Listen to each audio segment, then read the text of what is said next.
Abhijit Deepke CJP protest చేసి నేను ఇక మొత్తం దేశాన్నే ఉద్ధరిస్తా, దేశంలోని ఎడ్యుకేషన్ సిస్టమ్ని మార్చేస్తా, మొత్తం అంతా ఏకదమ్న మొత్తం చేంజ్ చేసిస్తా, అసలు ఇది కరెక్ట్గానే లేదు, అసలు ఇది కాదు, మొత్తం నేను అంతా చేంజ్ చేస్తా అని ఏమన్నా ఓవర్ యాక్షన్ చేస్తున్నాడా?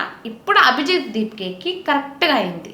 ఆయన మీద ఒక ఎఫ్ఐఆర్ బుక్ అయింది. అది ఎందుకు అనంటే, ఈ స్కూల్స్ మీద ఇష్టం వచ్చినట్టు స్కూల్స్ దగ్గరకు పోయి ఓవర్ యాక్షన్లు, ఓవర్ డ్రామాలు చేసుకుంటున్నాడు కదా, దాని మీద మహారాష్ట్రలో ఒక ఎఫ్ఐఆర్ బుక్ అయింది. ఎందుకంటే గవర్నమెంట్ స్కూల్స్కి వెళ్ళడానికంటే ఇన్స్పెక్షన్ చేయడానికి కానీ ఆ స్కూల్స్ని ఇట్లా ఉంది ఏంది అని ఇట్లా చూడడానికి దేనికైనా సరే ఎవరు పోతారు? గవర్నమెంట్ నుంచి అఫీషియల్గా ఉన్న అధికారులు పోతారు, అథారిటీస్ పోతాయి. కానీ ఈయన ఏమంతగానం పొడిచి పీక్ కట్టలు కట్టిండు, ఈయన ఏం దేశానికి అంతా ఉద్ధరించిండు? అవును, సీజేపీ ప్రొటెస్ట్ పేరుతోనే వచ్చిండు, అవును అది ఓకే. కానీ సీజేపీ ప్రొటెస్ట్ కారణంగా నీట్ బాధితులు ఎవరైతే ఉన్నారో ఆ చనిపోయిన వాళ్ళ శవాల మీద చిల్లర ఏరుకునే ఈ అభిజిత్ దీప్కే ఆ శవాలను కూడా అడ్డు పెట్టుకొని రాజకీయం చేసి ఆ చిల్లర పైసలు ఏరుకునే ఈ అభిజిత్ దీప్కే ఏం అర్హత ఉందని గవర్నమెంట్ స్కూల్స్కి ఈయన తనిఖీలు చేస్తాడు?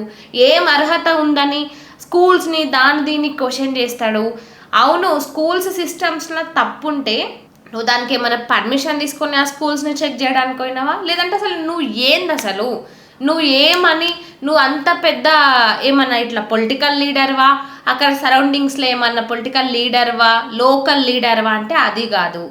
ఇటు స్టడీస్ పరంగా గవర్నమెంట్ నుంచి ఏమన్నా నీకు అధికారం ఉందా అంటే అది కూడా లేదు. అసలు నువ్వు ఏంది? నువ్వు ఏమీ కాదు. ఇప్పుడు ఏదో రాజకీయంగా మొత్తం నేను నడవాలి, మొత్తం నేనే హల్చల్ కావాలి, ఇన్స్టాగ్రామ్ ఓపెన్ చేసిన, వాట్సాప్ ఓపెన్ చేసిన, టీవీలో ఓపెన్ చేసినా, ఓపెన్ చేసినా అంతా మొత్తం నేనే ఉండాలి, నాదే నడవాలి, నేనే మొత్తం హల్చల్ చేయాలి అన్నట్టు ఇంకా ఇది ముందరికి వేసుకొని ఇప్పుడు స్కూల్స్ మీద పడ్డాడు. ఆ స్కూల్స్ మీద పడ్డందుకు ఈయనకి ఎటువంటి రైట్ లేదు, అసలు స్కూల్స్లల్లో రావాల్సిన అవసరం లేదు. అక్కడ గవర్నమెంట్ టీచర్స్, స్టూడెంట్స్ వీళ్ళందరూ ఉంటారు. ఒక అఫీషియల్గా ఉన్న వాళ్ళే ఆ ఇన్స్పెక్షన్లకు పోవాలి. ఎవడు పడితే వాడు నేను స్కూల్ వచ్చి చూస్తా, స్కూల్లో ఇది కరెక్ట్ లేదు, అది కరెక్ట్ లేదని ఈ లంగ కథలన్నీ పడితే ఇట్లే ఎఫ్ఐఆర్లు బుక్ చేస్తారు. ఇంకా బొక్కలేసి బొక్కలు చూర కూడా చేస్తారు. ఈయనకి చేయాల్సిందే. ఎందుకంటే ఈయనకి గవర్నమెంట్ అంటే రెస్పెక్ట్ ఉండదు, సీఎం అంటే రెస్పెక్ట్ ఉండదు, పిఎం అంటే రెస్పెక్ట్ ఉండదు, ఎల్డర్స్ అంటే రెస్పెక్ట్ ఉండదు, అసలు ఎవరంటే కూడా రెస్పెక్ట్ ఉండదు. అసలు దేశం మీద గౌరవం అయితే అసలుకే లేదు. సీజేపీ ప్రొటెస్ట్లో ఎన్నెన్ని కథలు జరిగినాయి, ఎన్నెన్ని తప్పులు జరిగినాయి, ఎన్నెన్ని మాటలు మాట్లాడిండ్రు, ఇవన్నిటినీ పక్కనే ఉండి ఇట్లా సప్పట్లు కొట్టుకుంటా ఎంకరేజ్ చేసిండు ఈ మోతవారి. ఇప్పుడు ఈ మోతవారి స్కూల్స్ని మార్చేస్తా, ఎడ్యుకేషన్ సిస్టమ్నే మార్చేస్తా అనుకుంటా ఈ గప్పాలు కొట్టుకుంటా మొత్తం అంతా కూడా హల్చల్ చేద్దామని చూస్తుండే కానీ నడవవు. ఎట్లయితే రాజస్థాన్లో నీ టీంని మొత్తం ఇష్టం వచ్చినట్టు కొట్టిరు చూడు, చొక్కాలు చినిగిపోయేలాగా అక్కడ లోకల్లో కొట్టిరు చూడు, నెక్స్ట్ నువ్వే ఉంటావు ఆ ప్లేస్లో. ఎందుకంటే మంచి చేయి, ఎవరు నిన్నేమన్నారు, కానీ మంచి పేరుతోన ముంచాలని, మంచి పేరుతోన మోసం చేయాలని చూస్తే ఇట్లే బుద్ధి చెప్తారు. అక్కడ రాజస్థాన్లో ఎట్లా బుద్ధి చెప్పిరో మొత్తం ఆల్ ఓవర్ అంతా కూడా నువ్వు పోతే నిన్నే ముఖం మీద కొట్టేంత కూడా అక్కడ చేస్తారు.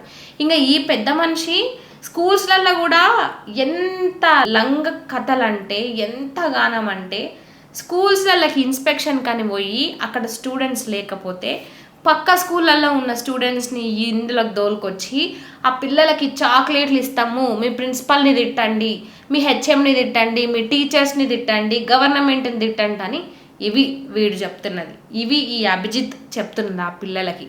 ఆ పిల్లలే మీ స్కూల్ ఏదంటే మా స్కూల్ ఇది కాదన్న వరకు ఏం తెల్లనోలాగా ఎద్దవ యాక్టింగ్లు చేసుకుంటా, బిత్తిరి సూపులు చూసుకుంటా అక్కడ ఇక్కడ బిత్తిరి సూపులు చూస్తున్నాడు. ఎంత దాయాలన్నా బయట పడతాయి ఇట్లాంటివి. ఎట్లయితే సీజేపీ ప్రొటెస్ట్లో ఇష్టం వచ్చినట్టు ఎవరెవరినో డబ్బులు ఇచ్చి మరి ఆడ గూండాలను, రేపిస్ట్లను, పోక్సో కేసులు ఉన్నోళ్ళను, ఇండియాని యాంటీ నేషనల్ యాక్టివిటీస్ చేసేటోళ్ళను వీళ్ళందరినీ కూడా పోగేసిండు. ఎవరెవరికో పైసలు ఇచ్చి వాళ్ళని కూడా అక్కడ తోలుకొచ్చిండు. సేమ్ అదే ఇక్కడ ఈ స్కూల్స్లలో కూడా చేయాలని చూస్తుండే కానీ ఆ పిల్లలు, ఆ చిన్న పిల్లలు, పసిపిల్లలు దేవుళ్ళతో సమానం అంటారు కదా, ఆ పిల్లలు ఉన్నది ఉన్నట్టు చెప్పిర్రు. ఈయన బండారం మొత్తం బయటపడ్డది. ఇక ఈ విషయం కాకనే ఇంకో విషయం ఏంటంటే, తమిళనాడులో సీఎం విజయ్ దళపతి ఏమని చెప్పిండు, సీజేపీ ప్రొటెస్ట్లకు కానీ లెఫ్టిస్ట్ పార్టీలకు కానీ స్టూడెంట్స్ అక్కడికి వెళ్లకుండా స్కూల్స్ కాలేజెస్ అథారిటీస్ అన్నీ కూడా గట్టిగా స్ట్రిక్ట్గా రూల్స్ రెస్ట్రిక్షన్స్ పెట్టేసరికి దీని మీద అక్కడ చాలా వరకు నెగిటివిటీ వచ్చింది. ఏంటంటే ప్రజాస్వామ్యం ఉన్న దేశంలో ఇట్లా ఏంది, ఇది కరెక్ట్ కాదు, మాట్లాడే స్వేచ్ఛ ఉండొద్దా, కొట్లాడే స్వేచ్ఛ ఉండొద్దా అంటే దానికి వాళ్ళు అది ఏదైతే ఈ ఆర్డర్ని ఇచ్చిరో దాన్ని రివర్స్ తీసేసుకున్నారు, యూటర్న్ తీసుకున్నారు. దీనికి కూడా మొత్తం ఈయనదే క్రెడిట్ అంతా ఈయనదే, ఈయనకి భయపడే అట్లా చేసిర్రు. అసలు విజయ్ దళపతి ఎవరు?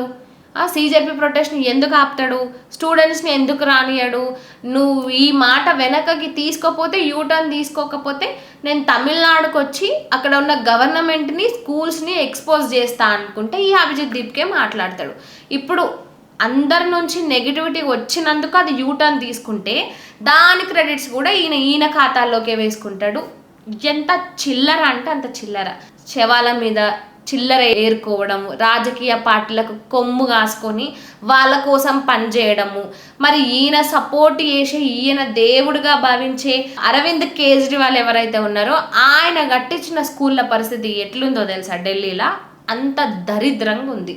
కట్టిన స్కూల్స్కి మొత్తం పెచ్చులు ఊడిపోవడము, ఆ బిల్డింగ్ ఎప్పుడు కూలిపోతుందో తెలియదు, ఆ ఫ్యాన్లు బెంచ్లు అన్నీ కూడా ఎట్లా అంటే చెల్లా చెదరుగా, అసలు అవి ఇంకోసారి పనికి రాకుండా చివరికి ఆ స్కూల్ అన్ఫిట్ అని ఆ స్కూల్ని మూసేసిన పరిస్థితి ఇప్పుడు ఢిల్లీలో ఉంది.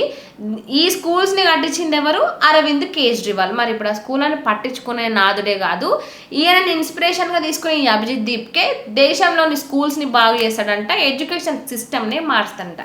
ఎవరి చెవులో పూలు పెట్టనీకే, ఇంకా ఎవరిని మోసం చేయనీకే ఈ కథలన్నీ. ఈ అభిజిత్ దీప్కేని ఖచ్చితంగా జైల్లో వేయాల్సిందే, జైలు వెనక ఊసులు లెక్కెట్టాల్సిందే. ఎందుకంటే మంచి చేసే ఉద్దేశం ఉన్నోళ్ళు ఎవ్వరు కూడా ఇట్లా దేశానికి ద్రోహం చేసే పనులకు ఆ యాక్టివిటీస్కి సపోర్ట్ చేయరు. కానీ ఈయన పోలీసులకి గౌరవం ఇయ్యడు, ఒక సిస్టమ్కి గౌరవం ఇయ్యడు, ఎవ్వరికి గౌరవం ఇయ్యడు. మళ్ళీ ఈయనకి దేశం అంటే భక్తి, ఎడ్యుకేషన్ సిస్టమ్ని మార్చేయాలి, దేశాన్ని ఉద్ధరించాలి, ఏదో పెద్ద మొత్తం చేయాలి. కంప్లీట్గా డే 1 నుంచి కూడా మాట్లాడుతున్నాం. ఈ అభిజిత్ దీప్కే ఒక పార్టీకి అంటే పొలిటికల్గా ఎదగడానికి, పొలిటికల్గా తను ఫేమ్ అవ్వడానికే ఇవన్నీ చేస్తున్నాడు. ఒక పార్టీకి కొమ్ము కాస్తున్నాడు. కానీ నిజంగా స్టూడెంట్స్ వాళ్ళ ప్రేమ మీదనో, స్టూడెంట్స్ బాధలు చూసో, లేదంటే ఈ స్కూల్ పిల్లల కష్టాలు చూసో, నిజంగా స్కూల్స్ని చేంజ్ చేయాలి, ఎడ్యుకేషన్ సిస్టమ్ని మార్చేయాలని ఇవేవి కాదు. ఈ అభిజిత్ దీప్కే స్ట్రాటజీ ఒక్కటే, ఒక పార్టీకి కొమ్ము గాయడము, ఆ పార్టీ నుంచి ఈయన ఎదగడము, ఉన్న గవర్నమెంట్ని నిందించడము, తప్పుల మీద తప్పుల చిక్కిస్తూ ఏదో ఒక రకంగా మాట్లాడడము. కాబట్టి అభిజిత్ దీప్కేని ఖచ్చితంగా బొక్కలో వేయాల్సిందే, వీని బొక్కలు చూరు చేయాల్సిందే. సో దీనిపై మీరేమంటారు? కామెంట్ రూపంలో చెప్పండి.